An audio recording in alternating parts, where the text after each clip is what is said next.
नमस्कार दोस्तों, सन्यासी एकेडमी में आपका स्वागत है। दोस्तों, हम लोगों के लगातार क्लास चल रही है। लगातार क्लास में हम लोग बहुविकल्पी क्वेश्चन का सेशन चला रहे हैं। उनमें आज एक नया सेशन, इस नए सेशन में आइए हम लोग देखते हैं कि कौन कौन से क्वेश्चन हैं और उनके क्या आंसर हैं। पहला क्वेश्चन चलते हैं। पहला क्वेश्चन क्या दिया गया है, सुमेलित करने को दिया गया है कि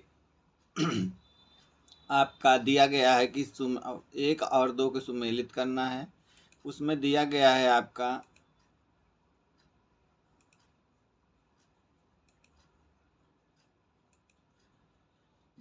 कि विश्व का सबसे ऊंचा ज्वालामुखी, क्या विश्व का सबसे ऊंचा ज्वालामुखी, तो आप लोगों को पता ही होगा कोटापैक्सी है। फिर उसके बाद सदैव प्रज्वलित गैस निकलती रहती है, अतः इसे भूमध्य सागर का प्रकाश स्तंभ कहते हैं, तो यह आपका स्ट्राम्बोली है। इसके बाद है विश्व के अधिकांश ज्वालामुखी इसी प्रकार के हैं, तो आपके यह आपका पारी पोषित शंकु हैं। इसके बाद आपका है ज्वालामुखी के नली से छोटी छोटी उपशाखाएं निकलती हैं, यह आपका क्या कहलाता है, तो मिश्रित शंकु कहलाता है। इस इस तरह आपका आंसर क्या हो जाएगा, ऑप्शन ए हो जाएगा। आइए अगला क्वेश्चन देखते हैं कि वास्तव में गर्म जल का स्रोत होते हैं। ये वास्तव में गर्म जल का स्रोत होते हैं, जिससे समय समय पर गर्म जल एवं वाष्प फव्वारे के रूप में निकलते रहते हैं। इसे ज्वालामुखी का गौण रूप माना जाता है। यह अवस्थित हैं अमेरिका के एलोस्टोन पार्क में। बी में दिया गया है कि बिहार के राजगीर में। सी में दिया गया है 10,000 धुआंरे की घाटी, और डी दिया गया है इटली का विसुवियस। इसका सही आंसर आपका क्या है, इसका सही आंसर क्या है, तो अमेरिका के एलोस्टोन पार्क में। आइए अगला दिया गया है कि निम्नलिखित कथनों का अध्ययन कीजिए। दिया गया है पहला कि यह पेटी कनारी द्वीप, कहाँ, कनारी द्वीप के निकट से लेकर इंडोनेशिया तक फैली हुई है, जहाँ यह परिप्रशांत पेटी से मिल जाती है। बी दिया गया है आपका स्ट्राम्बोली, विसुवियस, एटना ईरान का देवबंद, इंडोनेशिया का क्राकाटोआ इस पेटी के महत्वपूर्ण ज्वालामुखी पर्वत हैं। तीसरा दिया गया है कि माउंट कीनिया एवं किलिमंजारो अफ्रीकी भ्रंश घाटी इस क्षेत्र के महत्वपूर्ण सक्रिय ज्वालामुखी हैं। अब इसमें दिया गया है कि इनमें से कौन सा जो है सही है, बताइए इसका सही है। अब इसमें क्या हो जाएगा, इसका आंसर बताइए। इसका आंसर आपका हो जाएगा, इसमें आपका आंसर जो है ऑप्शन बी है, एक और दो क्या है, सही हैं। आइए अगला क्या दिया है, एक को दो से सुमेलित करना है। दिया गया है इसे भारत के प्राचीनतम ज्वालामुखी क्षेत्र कहा जा सकता है। इस क्षेत्र में ज्वालामुखी उद्गार धारवाड़ कल्प में हुई थी। अब इसके बाद इसमें दिया है ग्वालियर एवं बिजावर क्षेत्र। बी में दिया गया है कि इस क्षेत्र में विंध्यन कल्प के में ज्वालामुखी उद्गार हुआ था। और फिर सी दिया गया है, इसमें दिया गया है निम्न हिमालय क्षेत्र में। सी दिया गया है कि यहाँ पहले जो एक कल्प में ज्वालामुखी विस्फोट हुए थे, इसमें डालमा क्षेत्र दिया है। और डी दिया गया है कि इस क्षेत्र में कुड़प्पा काल में ज्वालामुखी का उद्गार हुआ था। इसका सही आंसर आपका क्या हो जाएगा, इसका सही आंसर आपका हो जाएगा ऑप्शन बी। इसको मिलाएंगे तो पहले का क्या हो जाएगा, 3 हो जाएगा, दूसरे का क्या हो जाएगा, तो आपका दूसरे का 4 हो जाएगा। क्या हो जाएगा, दूसरे का 4। और तीसरे की अगर बात करेंगे तो तीसरे का 2 हो जाएगा और चौथे का 1 हो जाएगा। इस तरह आपका यह आंसर हो जाएगा आपका। आइए अगला देखते हैं। अगला क्या है, क्रेटर एवं काल्डेरा में जब जल भर जाता है तो ये झील के रूप में परिवर्तित हो जाता है। भारत में इसके उदाहरण हैं महाराष्ट्र की लोनार झील, कश्मीर की डल झील, राजस्थान की पुष्कर झील। ऑप्शन डी में दिया गया है ए और बी दोनों। इसका सही आंसर आपका क्या है, तो ए और बी दोनों है। क्या है, ए और बी दोनों है। इस अगला चलिए, अगला आपका क्या है कि निम्नलिखित में से कौन सी समुद्री धाराएं रोधिका तथा पुलिन के निर्माण के लिए जिम्मेदार हैं? तिरछी धारा, वेलांचली धारा, तरंगिकाएं धारा या फिर अधोवाह धारा। इसका सही आंसर आपका क्या हो जाएगा? तो इसका सही आंसर क्या है? वेलांचली धारा। क्या? वेलांचली धारा। आइए अगला, अगला दोनों को सुमेलित करना है, आकृति प्रक्रम दिया है। अब देखिए इनमें क्या हो जाएगा आंसर। तो आइए देखते हैं, इसको सुमेलित किया जाता है। तो इसमें आपका भूआकृति दी है, प्रक्रम दिया है। प्राकृतिक तटबंध किससे बनता है? क्या? प्राकृतिक तटबंध। अगर इसकी बात करेंगे तो किससे बनेगा? नदी से। किससे? नदी से। तो पहले का 3 हो जाएगा। क्या हो जाएगा? पहले का 3। फिर इसके बाद एस्कर। एस्कर किससे निर्माण होता है? एस्कर आपका हो जाएगा हिमजल से। किससे? हिमजल से। तो दूसरे का 4। इसका सही आंसर आपका क्या हो जाएगा? तो सही आंसर आपका चौथा होगा। क्या होगा? चौथा सही आंसर होगा।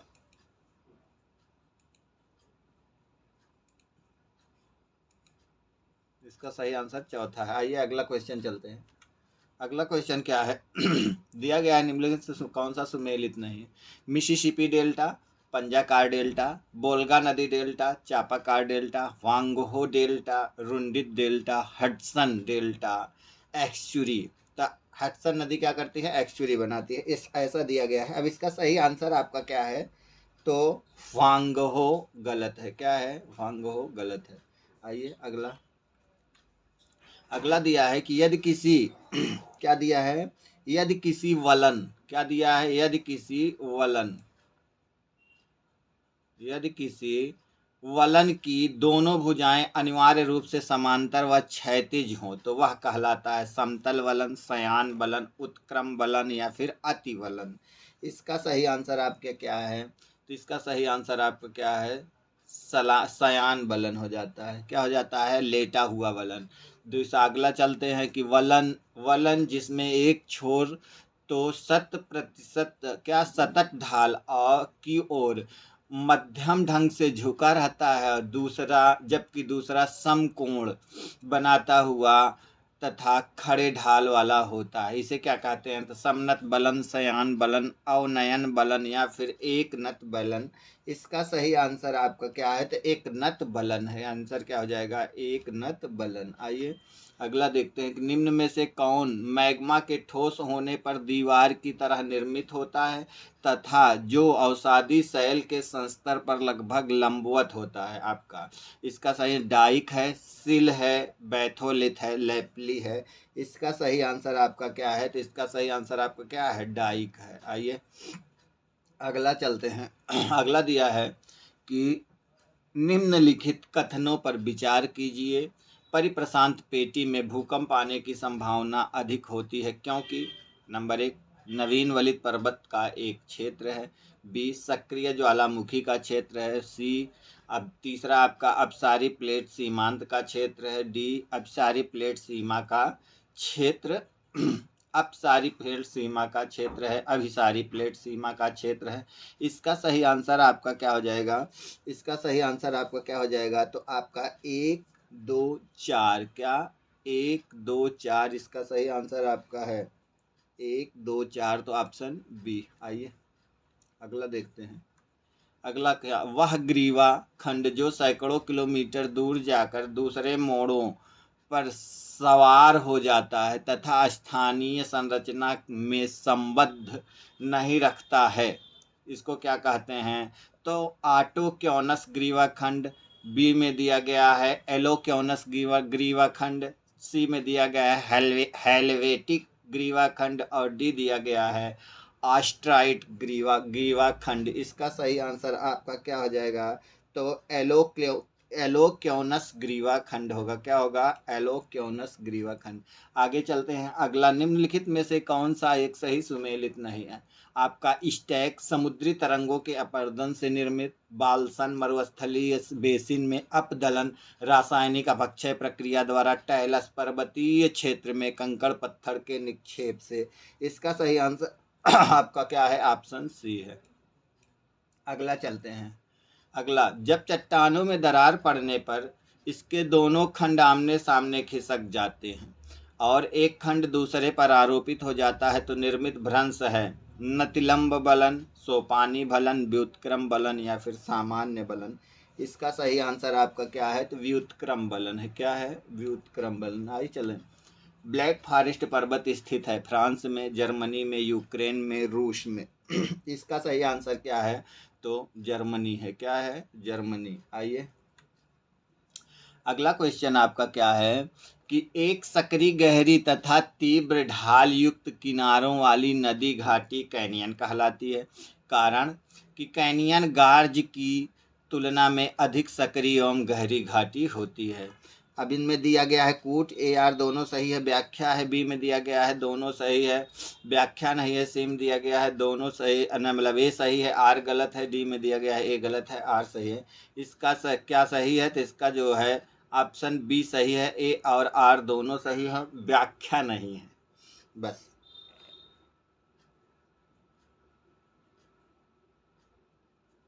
अगला चलते हैं। अगला क्वेश्चन कि सान एंड्रियाज भ्रंश का सान एंड्रियाज भ्रंश एक उदाहरण है उत्क्रम भ्रंश का, सामान्य भ्रंश का, स्ट्राइक स्लिप अंश का भ्रंश का या फिर तिरछे स्लिप भ्रंश का। इसका सही आंसर आपका क्या हो जाएगा? तो स्ट्राइक स्लिप भ्रंश का। किसका? स्ट्राइक स्लिप भ्रंश का। आइए अगला। अगला क्वेश्चन आपका है, दिया गया है कि निम्नलिखित चित्र में दिखाया गया है भ्रंश उदाहरण है सामान्य भ्रंश का, उत्क्रम भ्रंश का,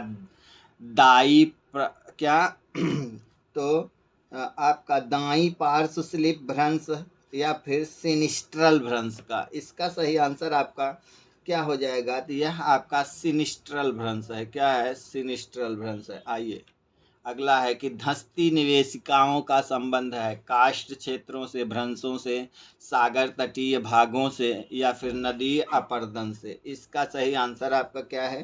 तो इसका सही आंसर आपका है काष्ठ क्षेत्रों से। कहाँ? काष्ठ क्षेत्रों से। आइए अगला क्वेश्चन है, सामान्य भ्रंश में क्षैतिज विस्थापन का मान क्या कहलाता है? Throw, tear, heave, strike. इसका सही आंसर आपका क्या है? तो हीव है। आइए अगला क्वेश्चन क्या है, दिया गया है कि सुमेलित करना है। ए में होम्स दिए हैं, होम्स को सुमेलित करना है तो होम्स आपका भूसन्नति का कारण है। क्या? भूसन्नति सिद्धांत। फिर आपका दिया है क्या? जेम्स हॉल दिया है, जेम्स हॉल भूसन्नत संकल्पना। और कोबर का दिया गया है तो कोबर में आपका क्या हो जाएगा? कोबर में आपका हो जाएगा कि भूसन्नतियों के इतिहास की अवस्था। और आपका स्टुअर्ट दिए हैं, जो स्टुअर्ट दिए हैं। कौन दिया है? स्टुअर्ट। ये आपका स्टुअर्ट है, ये स्टुअर्ट दिया है। तो आपका तीसरा है, तो इसका सही आंसर आपका ऑप्शन डी है। अगला क्वेश्चन चलें। अगला, काष्ठ प्रदेशों में अपरदन चक्र की संकल्पना का प्रतिपादन सर्वप्रथम किसने किया? डेविस ने, पेंक ने, वीडी ने या फिर स्विजिक ने। तो इसका सही आंसर आपका वीडी है। क्या है? वीडी। अगला भी आपको सुमेलित ही करना है, सुमेलित करना है। इसमें आपका जो सही आंसर होगा वह होगा क्या? तो 3 1 2 4। क्या? 3 1 2 4। इसका सही आंसर आपका क्या है? तो आपका है ए। अगला क्वेश्चन क्या है, निम्नलिखित में से कौन सी झील पूर्वी अफ्रीका के महान भ्रंश घाटी तंत्र का भाग नहीं है? गायनिकिया, अल्बर्टा झील, विक्टोरिया झील, तुर्काना झील। इसका सही आंसर आपका क्या है? तो विक्टोरिया झील है। क्या है? विक्टोरिया झील। अगला क्वेश्चन, अगला आपका दिया गया है, निम्नलिखित में से कौन सा एक अंश दिए गए चित्र में दिखलाया गया है? उत्क्रम अंश नहीं है, यह भ्रंश है, सॉरी। क्या दिया गया है, कौन सा यह एक भ्रंश है, क्या भ्रंश। अब आपका देखिए उत्क्रम भ्रंश, सामान्य भ्रंश, नतिलंब, सर्पण भ्रंश या फिर सोपानी भ्रंश। इसका सही आंसर आपका क्या है, तो सामान्य भ्रंश है। ये क्या है, सामान्य भ्रंश है। आइए अगला क्वेश्चन क्या है, वलन, जिसमें एक छोर सतत ढाल की ओर मध्यम ढंग से झुका रहता है, दूसरा छोर समकोण पर तीव्रता से झुका होता है तथा ढाल लगभग ऊर्ध्वाधर रहता है, जाना जाता है समनत, एकनत, शयान, असममिति। तो इसका सही आंसर आपका क्या है, इसका सही आंसर आपका है एक नत, क्या एक नत। अगला क्वेश्चन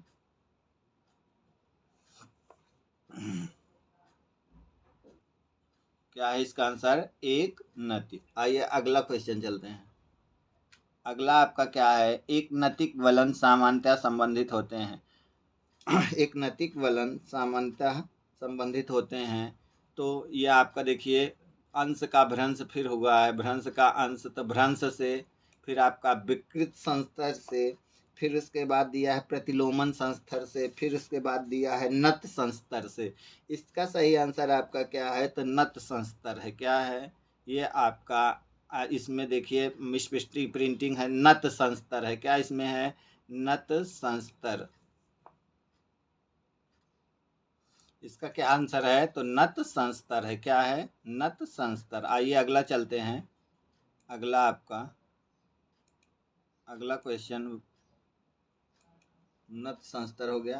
आइए अगला क्या है, नीचे दिए चित्र पर ए पर किस प्रकार का वलन निर्मित होता है, समनतिक वलन, अवनमन वलन, विवृत वलन, शयान वलन। इसका सही आंसर आपका क्या है, तो यह आपका शयान वलन का उदाहरण है। क्या है, शयान वलन का। अगला चलते हैं कि पठारों की उत्पत्ति होती है अपर्दन चक्र की प्रौढ़ावस्था में, अपर्दन चक्र की युवावस्था में, अपर्दन चक्र की वृद्धावस्था में, प्राचीन पर्वतों के पुनर्यौवन में। इसका सही आंसर आपका क्या हो जाएगा, तो प्राचीन पर्वतों के पुनर्यौवन में। आइए अगला।